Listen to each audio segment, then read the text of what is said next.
seller and building a relationship with buyers, they're similar but different. I tend to be, unless they're a known quantity, I tend to be pretty skeptical, maybe to my own demise at sometimes, but I tend to be pretty skeptical of new buyers who are maybe upstarts or don't have a track record behind them, because they can be all talk. All right. Welcome to Real Estate Hustlers Podcast. I'm your host, Josh Appleman, founder and CEO of Appleman Capital. Today, we're joined with Stash Geleszinski. Stash is the co-founder of Nettle.us and managing director at Cushman & Wakefield, specializing in AI-driven analytics, multifamily real estate investment with over 15 years of experience. Stash, we appreciate you coming on the show today. If you could let the listeners know a little bit more about yourself. Sure. Josh, thanks for having me. Yeah, my name is Stash, and my day job is that of a commercial real estate broker. I've been in the brokerage space since 2008, and that is what led me to co-found Needle. You can find it at Needle, Nedl.us. And really the hypothesis behind that was, what if you could use data and analytics to predict commercial real estate transactions?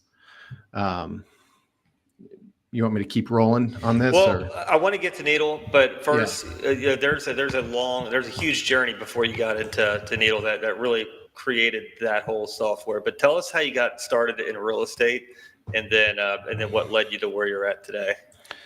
Sure. Yeah. So, let's go way back. I grew up in New Hampshire. My mom was a residential real estate agent, and she ended up passing when I was younger, but I saw that real estate was a career that I wanted to pursue. She had a successful practice. And then I read The Art of the Deal, and I was like, oh, commercial real estate's a thing. Like, I had no idea. Grew up working for my dad, just, he was a kind of a one-man contractor. So I had kind of the basics of how you do things. But so I really, from probably 17 or 18, I said, I'm going to make my fortune in commercial real estate. And so I went to St. Lawrence in upstate New York. And the goal, even through that, suffering through those long, cold winters, was to end up in Southern California and to build a real estate. I think I was thinking a real estate brokerage practice there. And so after I graduated, I ended up moving to Southern California, and I got my license in February of 2008, which was, not an ideal time to start if you're wanting to make money. So, I started off as a junior at a shop, and the guy I was working for, he's like, hey, you want to buy an apartment building? I was like, yeah, that's why I'm here. And so we ended up syndicating a 33 unit in Oxnard, and then a 40 unit. We just had one partner in South LA. And that was definitely, a learning experience. Like the 33 unit, it had slab leaks, which I didn't even know were a thing. Yeah. I was like 25. Honestly, I probably had no business. What is a slab leak? That's a great question. I'm glad you asked. So a slab leak happens in buildings that are, 30, 40 plus years old, where they have buried the copper supply lines below the concrete. And what happens is that the copper, and maybe even in the concrete, I'm not sure, but the friction, we'll say, not actual real friction, but the differences between the copper and the concrete create pinhole leaks. And so we had a bunch of these slab leaks that the only way to cure it is to jackhammer out the concrete floor on the first floor units and shark bite it back together. So, that, and then, learning the ropes of managing an asset. Did that for a couple of years. We ended up selling the 33 unit at break even. for our partners, essentially, which was a win at the time because everybody was concerned that the sky was falling. Um, I remember when we were under contract on that, Washington Mutual was supposed to be our lender. And, they were funding everything leading up to the Great Recession. And I woke up one morning, it must have been a Friday morning, and I heard first thing on the news radio was Washington Mutual has just declared bankruptcy. And I was like, wow. I don't know a lot, but that's probably not a good thing. So we ended up working a seller financing deal on that one. We were going to take down a larger portion of this family-owned portfolio. We only ended up taking one of them. So I kind of cut my teeth in the syndication and management of things. And then I ended up finding a deal here in Cincinnati, and I didn't have anything else going on. And, it took a while to like work into it and get into that deal and chase it. And, I remember I was driving down the 405 in LA, and I said to God, I was like, if there's something else you want me to do, let me know. I'm open, because it seemed like my path was taking me to Cincinnati and nothing else opened up. So I packed up my stuff and drove cross country with my dad. He was my driving partner. But why Cincinnati though? Because they were 25 caps, legit 25 caps on heavy expenses. So that's why. Got here, the deals were under contract. The receiver had them, 70% in climbing. And by the time the court approved the sale, a couple months later, they were 50% in falling in occupancy. And my partner was like, I'm out. I'm not doing this. This is a terrible thing. I was like, I'm already here. Like, you can't just pull out. And he's like, sorry, see ya. I was like, oh shit, what am I going to do? What was your partner? Was he the money guy or how did you? Yeah.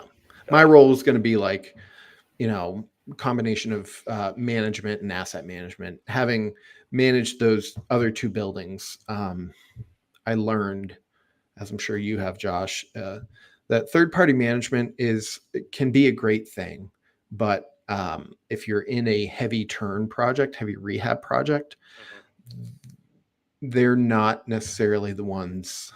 Your financial interests are not aligned, because they're in it to make money. You're in it to make money. They make money off of charging you fees, and you're in it to keep your fees as low as possible. So I was like, we're going to need somebody there to watch out for us. And so I volunteered because I didn't have anything else to do. So I got here, deal fell apart, and I just picked up the phone and started cold calling again. That was a skill I had learned and had almost beaten into me, you might say, through a brokerage firm that I worked for when I was in Southern California, which has served me very well. That's how I meet all my friends. That's how you and I have met, essentially. And so, in doing my calls, this is kind of the lead into from brokerage to needle, how it came. But in doing my calls, the routine is you've got 1,000 prospects in your database. And your job is to essentially go out and be everybody's best friend, you might say, in the hopes that when they're ready to sell, you get at least a shot at the opportunity. But when in the interim, while you're doing that, if somebody's got 20, Josh, if you have 20 properties and I say, hey, Josh, are you selling anything?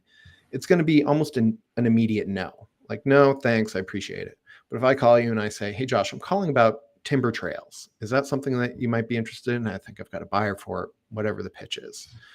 More often than not, when you're calling about a specific asset and you have a reason that you're calling, the owners are much more open and receptive to having a conversation. So, when I first started my practice here, I didn't have anything. I just had the auditor's website. So I got very familiar with how that data is, what they collect, and then, tracing ownership records and things like that. So as my practice took me about 2 years to build a practice of getting up every day at 6, 7 in the morning, um, you know, getting a workout in, then going working all day and coming home with oftentimes you just get kicked in the teeth a lot. Like you have to be very persistent to be a broker, and willing to hear no told to you over and over and over until finally you break the dam. But what I noticed is that data was becoming much better. The collection of data, the quality of data, the things that were being recorded. And I was using a CRM platform and it was great, but it captured all these different data points, and I didn't even have the ability to capture everything that it would, to input it regularly. So the thought was, man, there's all this data out here. And what I've seen in my practice is that when somebody's tuning a deal up for sale, they're going to be ramping up the income, tightening up the vacancy, tightening up expenses.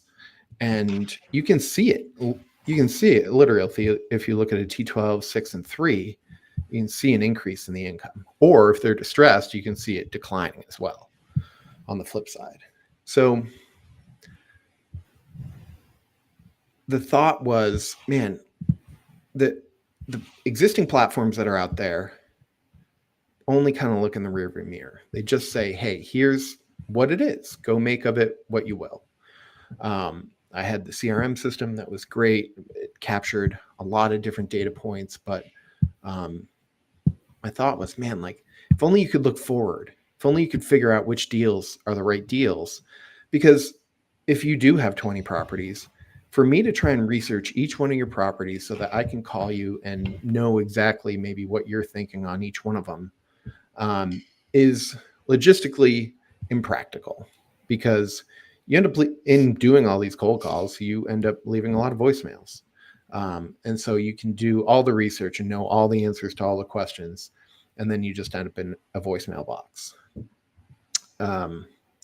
So the thought was, what if you could call the owner at the right time about the right property and have knowledge behind why you're calling? And so that is what I had a partner then a friend who has since become my partner, who happens to be in charge of data and analytics at a large firm here in town. And he's like, hey, my partners and I have a background in software. We want to buy commercial real estate. I was like, that's great. Love that. But what about this? And I pitched him on the idea, like, what if you could use data and analytics to predict transactions? And so a week later, we got together, the three of us who are now partners, to discuss it further. And they're like, yeah, we think this thing has legs. And I like fell out of my chair. I just got this feeling of, oh my God, it's like validation, right? But little did I know that was the very beginning of the process of starting a startup, essentially. So we, went about ingesting the data, building some algorithms, applying those learnings, and then I would get like sheets of leads, essentially. And they would sit, and I get like 30 leads a month, and inevitably 7 or 8 of them would be somehow in play. And each month, like I would have it listed, a competitor would have it listed. It was under contract. We were valuing it. It was somewhere in that brokerage continuum of the sale. And I was like, this is awesome. We're definitely onto something. So we went about sourcing a data set that we could then go out and resell. And we have just come to market with that platform. All the meantime, I've been continuing to build a brokerage practice. Yeah, let's touch back on that, because this is the Stash story that leads up to Needle, because you're very reputable in Cincinnati. You're the secret sauce in a lot of sense to a lot of different firms here locally. Didn't know that you syndicated a apartment unit. Didn't know that you had a management stake in and having the operator experience. That sets you apart in the brokerage industry, because you've got both sides of the coin that you've got experience on. Mm-hmm. So tell us, you started pounding the phones, pounding the pavement, trying to find the first deal, and getting told no, no, no, no. At what point did you finally start getting some traction here with property owners and start building up a pipeline, top funnel, and then start getting those through to closing? Yeah, I mean, if you're going to start a brokerage practice cold, like I did, no contacts, no connections, you can fully expect it's going to take you 2 years to get traction. Even if you join a team and a firm that is known and reputable, it's still going to take you at least a year to 18 months. And like, I had some simple metrics that I tracked every day. It was 10 conversations a day, 50 a week, 2 new business appointments a week. And then if I could have 1 closing a month, that was great. I've still tried to adhere to the conversation. The meetings, I just came from a lunch appointment right before this. So the meetings kind of take care of themselves at this point. But yeah, it took me 2 full years. And, at first it was whatever I could get my hands on, like some bombed out 10 units in undesirable neighborhoods, or old houses that were chopped up into 11 units. They're all studios. In retrospect, I should have bought everything that I was selling at the time, but I didn't have any money. So that kind of ruled me out. And I didn't have the guy that I had started with back in California. He's the one that had all the connections. So that's why I wasn't able to raise capital, I guess. That was a tough time, I think, for a lot of, nobody really knew what was going to happen next either, though. For sure. Yeah. And that's another important part that you brought up, because now you finally have found a seller, finally, and you've got the permission to go out and find a buyer. So now you have to find a buyer that can actually perform. Mm-hmm. How is that as far as building relationships? I'll tell you. So the first listing I ever got here in town, it was, like I said, like a bombed out 12 unit or something like that. And I got a contract from a guy out of Minnesota. And I was like, this is sweet. And I didn't know any better, but he faxed me a copy of an earnest money check. And I was like, good enough for me. And we ended up getting to the closing table, and he never materialized. He wouldn't pick up my phone call. And needless to say, my seller was not happy with me. But, my wrestling coach used to say, when he knew we were going to get our asses kicked, he'd be like, "Now this is a learning experience," and I've had plenty of learning experiences. My whole life is a learning experience, just different levels. Yeah, but like building a relationship with the seller and building a relationship with buyers, they're similar but different. I tend to be, unless they're a known quantity, I tend to be pretty skeptical, maybe to my own demise at sometimes, but I tend to be pretty skeptical of new buyers who are maybe upstarts or don't have a track record behind them, because they can be all talk. And I've seen it too many times. And it for a broker, it is a heartbreaking endeavor to go out and put your best effort forward to find a particular buyer, like the exact sort of deal that they want, and then you bring it to them, and then they shoot it full of holes. Like we've had it happen so many times. So, what I like to say is that beauty is in the eye of the beholder.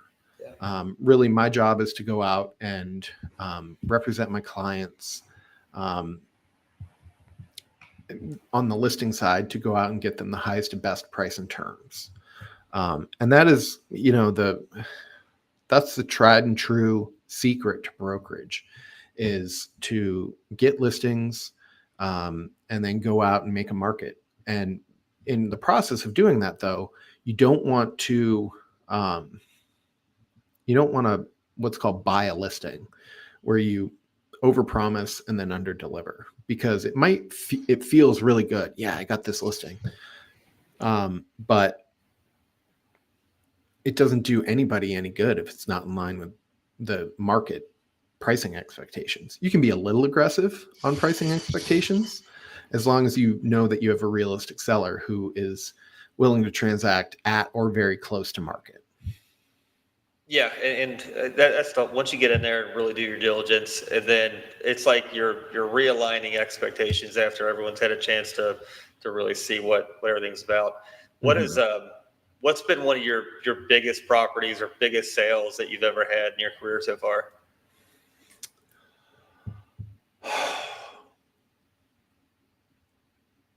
I mean, there's some that we can't talk about. But maybe it doesn't matter anymore. All right, welcome to Real Estate Hustlers podcast. I'm your host, Josh Appleman, founder and CEO of Appleman Capital. Today we're joined with Stash Geleszinski. Stash is the co-founder of Nettle.us and managing director at Cushman and Wakefield, specializing in AI-driven analytics, multifamily real estate investment with over 15 years of experience. Stash, we appreciate you coming on the show today. If you could let the listeners know a little bit more about yourself. Sure, Josh, thanks for having me. Yeah, my name is Stash, and my day job is that of a commercial real estate broker. I've been in the brokerage space since 2008, and that is what led me to co-found Needle. You can find it at Needle, Nedl.us. And really the hypothesis behind that was, what if you could use data and analytics to predict commercial real estate transactions? You want me to keep rolling on this? Well, I want to get to Needle, but first, there's a huge journey before you got into Needle that really created that whole software. But tell us how you got started in real estate, and then what led you to where you're at today. Sure. Yeah. So, I mean, let's go way back. My grew up in New Hampshire. My mom was a residential real estate agent, and she ended up passing when I was younger, but I saw that real estate was a career that I wanted to pursue. She had a successful practice. And then I read The Art of the Deal, and I was like, oh, commercial real estate's a thing. Like, I had no idea. Grew up working for my dad, just, he was a kind of a one-man contractor. So I had kind of the basics of how you do things. But so I really, from probably 17 or 18, I said, I'm going to make my fortune in commercial real estate. And so I went to St. Lawrence in upstate New York. And the goal, even through that, suffering through those long, cold winters, was to end up in Southern California and to build a real estate. I think I was thinking a real estate brokerage practice there and more. I don't know. We've sold an 800 unit up northeast of Cincinnati. I will leave the city unnamed, but it may or may not be the capital. All together, just like one huge community? Yeah, it was a massive beast. It was a townhome deal. We've sold a 600 unit a couple of times. I'd say one of the most interesting deals that we got. How do you rope in an 800 unit deal? Relationships. That's really the key. And then how do you find a buyer? I mean, that's a different type of buyer that could take that down. Yeah, I mean, making sure that you have the marketing channels that are there, and to be able to access the buyers that have the capital to be able to close a deal of that type and size, that have the appetite, have the operational capability to be able to do it. Because I think we had a lot of tours on that. But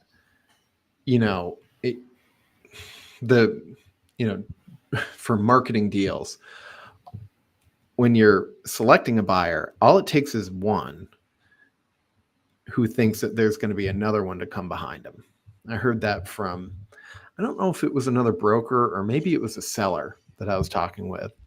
And that's what he told me. And I was like, that was a great piece of wisdom right there. Because it's true. You only need one buyer. Yeah. Real estate's a zero-sum game. Transactions, whatever it is, usually, if you're selling unique things, be they, well, not even cars, real estate is a zero-sum game. You either get the deal or you don't. You either get the listing or you don't. You either sell it or you don't. And you only get paid when you sell it. So I think that advice is particularly unique and relevant, because it's not like you're selling a car. You can go get another car. You can go to another dealership and get the exact same car, or maybe Yeah. something that is so close where it doesn't matter. But you can't do that with an apartment deal. And it's not going to come back online. In some cases, it could just be, I mean, just never come back online. It could just be in someone's portfolio, especially if Yeah, it's it can right be a one location. and done. Yeah. That's but talk to us about Needle. So you've got all this experience, your brokerage, you know how the engine works behind the scenes, and you know the importance of data. That enabled you to create something that, in my opinion, you should shelf just because it's a secret sauce. But I know you're not shelving it; you're offering it. Tell us Yeah. about it. Yeah. So Needle is a new to market SaaS platform, so software as a service. And I think right now our main differentiator is it's saying we have all the data, we have all the pieces that the other data providers have. But what really sets us apart is that we are saying we are looking at the market and we're saying that based on the characteristics of operations that this property is exhibiting, and those are rental rates, occupancies, the changes in those, loan maturities, ownership behavior patterns, things like that. Based on this palette of measures that we have, um, we think that this property has a high, medium, or low likelihood of transacting. So, if it has a high likelihood, you still have to go out and like sweet talk the princess, right? Like you still have to go out and court the owners and have your meetings and have your calls. But what we're saying is, okay, instead of your database of 1,000 people deep and you don't know where to start each day, start here. Start with these deals. And I bet you'll find that you'll get more transaction velocity out of using the platform than if you were to just do it on your own. And I know that to be true because I have a listing that came directly out of calling through Needle. It's 160 units, not on the market yet, but it's coming to market. I have 2 deals under contract that were flagged as hot in the platform. Turns Okay, out got the it. seller's willing to sell. They're flagged. Your platform uses all this data, marks them as hot based on certain criteria that is leading indicators of it's going to be ready to sell. That's right. Yeah. That's huge. I mean, that's great. That eliminates 1,000 cold calls, possibly. Yeah. I mean, so the traditional brokerage conversion rate is like 3%. So if you make 100 calls, maybe you'll get more than three people on the phone. But of those 100 conversations, maybe 3 to 5% of those are going to say, yeah, I'm interested in selling. Here's my financials. What we have seen in our data and our testing and our back testing of the data is that if we identify a property, depending on the market, it's anywhere from 20 to 40% accurate in predicting transactions. So what that means is of the lead set that we have, there's 100 properties and we're just at 20% accuracy, 20 of those are going to trade. So if you just call through those 100 properties and say, hey, Mr. Owner, I'm calling about this particular property, you're going to be much more likely to be able to convert that, as opposed to you've got your 1,000 people in your database. Where do you start? Do you start at the A's? Do you start at the Z's? Do you start with the largest properties? Do you start with the smallest? Do you start somewhere in the middle? You're throwing a dart. And we're saying you still have to go out and do the hard work, so to speak, of talking to people, making calls, meeting people. But if you can do it much more strategically and say, this is where I'm going to spend my time first, you're going to be more successful if you're using the platform than not. Because you're quantifying your time. You're able Yeah. to do more with less effort. Yeah, exactly. So you're offering it to other brokerages, boutique firms. How are you? So right now we're just kind of in our, I guess, our beta testing of the rollout. We haven't gone wide to market with it yet. But yeah, we're targeting smaller brokerage firms as initial users, maybe independently owned shops or independently owned franchises, maybe regional or kind of super regional firms who have maybe taken a very deliberate tack to stay in a specific market. Because if we're going to go after Cushman and Wakefield or something, or it's going to take a year and a half of the sales cycle is much longer. And if you go after those smaller,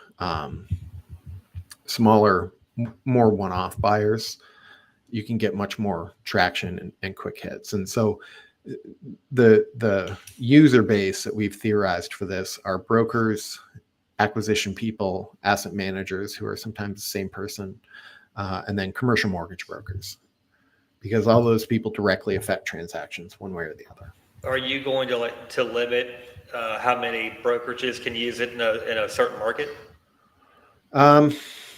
No.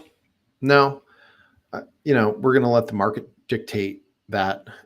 If somebody wants to buy a particular MSA and have exclusivity to that, yeah, in that way I will limit it, but we're not going to go in and say, oh, sorry, you're number 6. We only allow 5.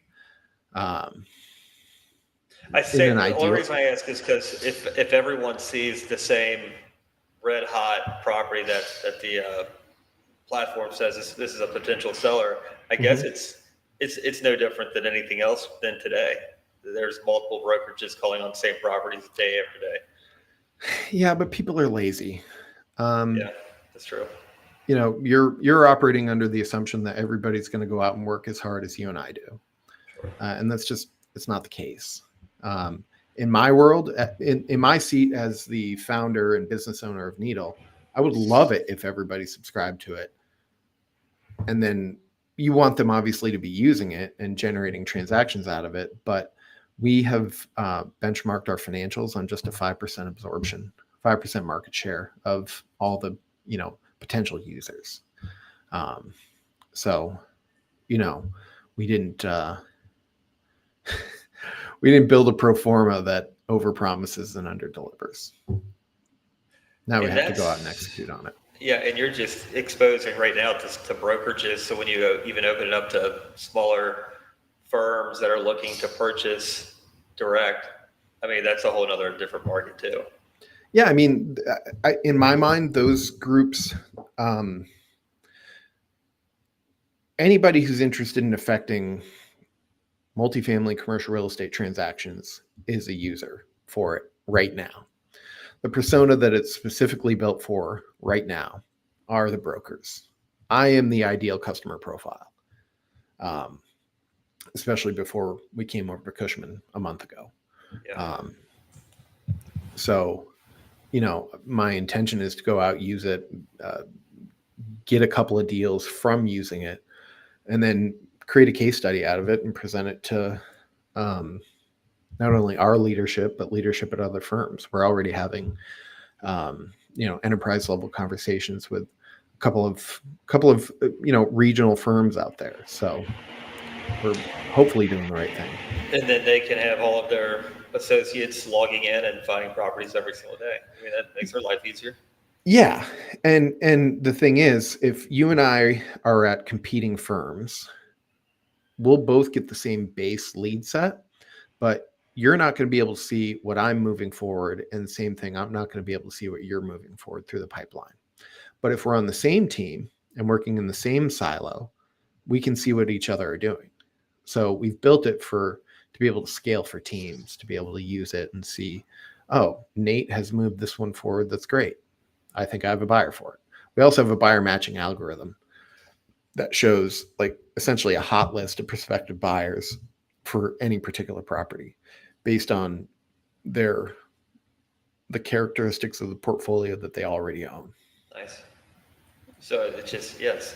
But right now it does multifamily, particularly. What does the future look like as far as other property types? Yeah. So I think, I guess the roadmap is what you're asking about. We want to focus, I think my thought is maybe an inch wide and a mile deep in multifamily in order to get as much market penetration as we can, really make it great, not only for the brokers, but also for the owners and asset managers, acquisition people. Part of that is building out a persona for property owners that says, hey, here's what we think your property's worth. Are you interested in selling or refinancing? And then elevating those if they say yes. Same thing, we want to be able to say, hey, here's a hot list of deals that we think you might be interested in based on your current holdings. Are you interested in buying? Yes or no? From there, the other food groups are hospitality, office, industrial, retail, and land. So you've got 6 commercial real estate food groups, and then each one of them has a subgroup underneath it. Like we'll talk about multifamily. You've got market rate, you've got affordable, you've got student, you've got naturally occurring affordable, you've got fully subsidized, you've got partially like there's all these different categories. So it's really just getting really good in each one of those is the eventual goal of the roadmap. It's huge, and you can take it in many different ways. Just keep feeding the data in. Yeah, very cool. Stash, we could probably talk for hours about your journey because you've experienced all sides, and then your future endeavor with providing a platform that truly eliminates a ton of effort and probably a lot of pain. If somebody wants to reach out to you, get a hold of you, learn more about you and your firm, how can they get in touch? For sure. So my email address is stash, STASH, at needle, NEDL.us. Our website is needle, NEDL.us. If you want to see a demo, or if you're interested in signing up, we're offering heavy discounts right now with, I think, a 30-day free trial. So would love to have a conversation with you. And that's the best way to get in touch with me. It's really via email, and then we can figure it out from there.